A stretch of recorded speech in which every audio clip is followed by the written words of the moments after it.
আসসালামু আলাইকুম। ২৪ কোপা আমেরিকার স্কোরে কে জায়গা পাচ্ছে, আলেহান্দ্রো গানাচ্চো নাকি পাওলো দিবালা? বিস্তারিত জানতে আমাদের সাথেই থাকুন। ২০২৪ কোপা আমেরিকায় ২৩ সদস্যের স্কোয়াড ঘোষণা করতে পারবে প্রত্যেকটি দল। সেক্ষেত্রে আর্জেন্টিনাও ব্যতিক্রম নয়। ফরওয়ার্ড লাইনে ৬ জন খেলোয়াড় নিতে পারবে আর্জেন্টিনা, যেখানে থাকছে Lionel Messi, Lautaro Martinez, Julian Alvarez, Angel Di Maria এবং নিকো গঞ্জালেস।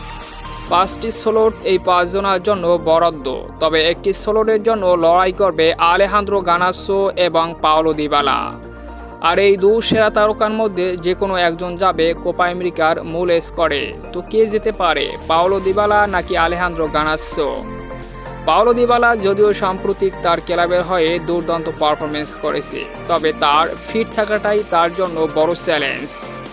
আর্জেন্টিনার লাস্ট ৩ উইন্ডোতে স্কোরে ডাক পেলেও ইনজুরির কারণে তিনি সেই একটি উইন্ডোতেও খেলতে পারেনি। তাই কোপা আমেরিকার আগে তার ইনজুরি হবে সবথেকে বড় সমস্যার কারণ।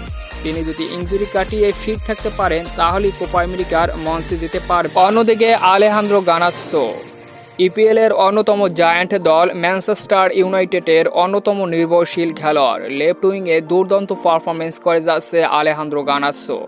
তার গতি এবং স্কিল দিয়ে মুগ্ধ করেছে সমর্থকদের। ইতিমধ্যে আর্জেন্টিনা জার্সিতেও দুর্দান্ত করেছে আলেহান্দ্রো গানাচ্চো মার্চের উইন্ডোতে, যেখানে এল সালভাদর ও কোস্টারাইজের বিপক্ষে মাঠে নেমেছিল গানাচ্চো, এবং সেখানে তার দুর্দান্ত স্কিল ও অসাধারণ পারফরমেন্স দেখিয়েছে আর্জেন্টিনার জার্সিতে।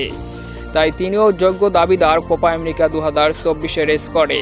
সেক্ষেত্রে পাওলো দিবালা এবং আলেহান্দ্রো গানাচ্চোর মধ্যে যে কোনো একজন যাবে কোপা আমেরিকার স্কোরে। তো লিওনেল স্কেলোনি এই মধুর সমস্যা, শেষ পর্যন্ত কাকে নিবে কোপা আমেরিকার স্কোরে? তবে পাওলো দিবালার কোপার স্কোরে থাকতে হলে অবশ্যই তাকে ফিট থাকতে হবে এবং নিজেকে তৈরি করতে হবে, আর এটাই হবে দিবালার জন্য সবথেকে বড় চ্যালেঞ্জ। তো দেখা যাক শেষ পর্যন্ত কাকে নেয় লিওনেল স্কেলোনি। তো সম্মানিত ভিউয়ার্স বন্ধুরা, আপনার পছন্দর কে? কোপা আমেরিকার মঞ্চে কাকে দেখতে চান, আলেহান্দ্রো গানাচ্চো নাকি পাওলো দিবালাকে? অবশ্যই কমেন্ট করে জানিয়ে দিতে পারেন আপনার মতামত আমাদের কমেন্ট বক্সে।